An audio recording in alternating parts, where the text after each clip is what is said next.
research has shown that 90% of our spoken words are nonverbal.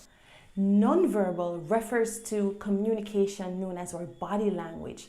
That's what we say with our body.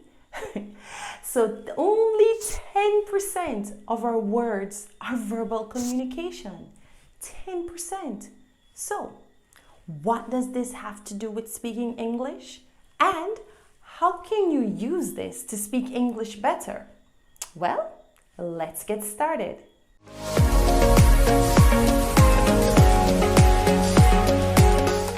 In order to communicate better, we need our body language to support our message. So, for example, if I say, "It was a pleasure to meet you," or "It was a pleasure to meet you," which do you believe? I'm saying the same thing, but my body language, my facial expression, the tone of voice that I'm saying it with my body makes a difference.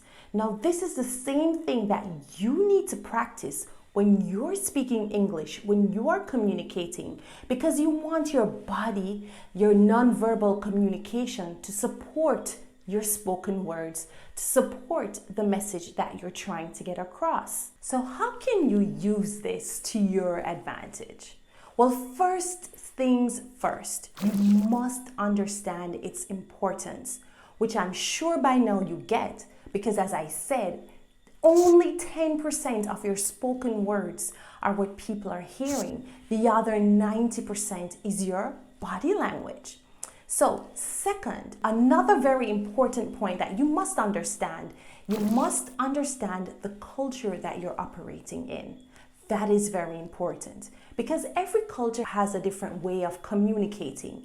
So you need to be clear and be knowledgeable about the culture you are working in or where you're going to present at or that you're operating in. So for example, in Western cultures, direct eye contact is considered a sign of confidence. So if you're asked a direct question, don't avert your eyes or look away or hold your head down. Look the person straight in the eye and answer. Even if you're stressing about your vocabulary, even if you're nodding your head, look at the person directly, right? Another thing that you want to do is to make sure that you give your full attention.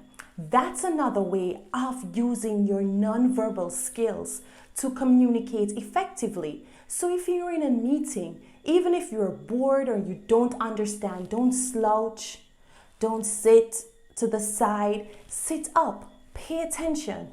Give your undivided attention to whomever is presenting. Even though multitasking is sometimes glorified or people say it's a wonderful thing, try not to do too many things when you're sitting in a meeting. Give your full attention to the speaker. That's showing that you're engaging in what they're saying. That's one way of using your nonverbal skills to communicate effectively. So far, I've told you two ways that you could do this, right? Understand the culture you're operating in and also to give your full attention to whomever is speaking or presenting. Now, the final point refers to if you're the one giving the presentation. Try not to fidget. But fidget, that means to move or make awkward movements all the time, like small movements. You're fidgeting while you're talking. It's distracting. It will take away from what you're trying to say, from the message you're trying to convey. What will happen is that people will start to feel uncomfortable. They'll wonder if you're nervous. They might start to feel pity for you, or they might just get annoyed. And that's not the reaction that you want.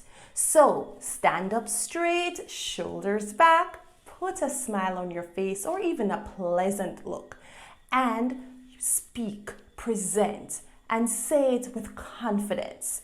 Because everything that you are not saying, the way your body is or how you're shifting or looking away, it does matter. So let's review.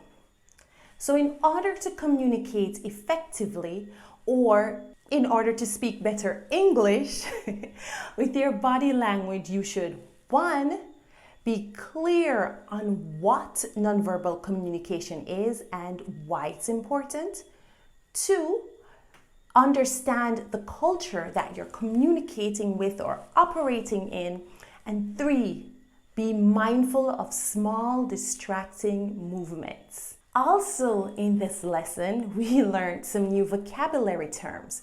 We learned nonverbal communication, fidget, avert your eyes.